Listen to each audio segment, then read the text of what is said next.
Group class, आप सब कैसे हैं? उम्मीद है कि आप सब बिल्कुल ठीक होंगे और बहुत अच्छे से अपनी स्टडी कर रहे होंगे।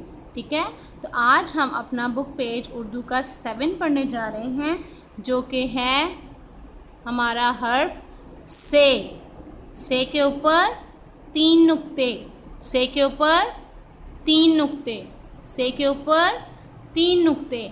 से समर, से समर, से समर, से समर। समर किसे कहते हैं? समर फलों को कहते हैं। देखें, ये बास्केट है, बास्केट में बहुत सारे फल हैं, तो इन तमाम फलों को हम समर कहते हैं।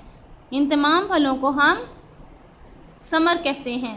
ठीक है, से समर, से समर, से समर। ठीक है, तो समर किसे कहते हैं? फलों को। समर किसे कहते हैं? फलों को।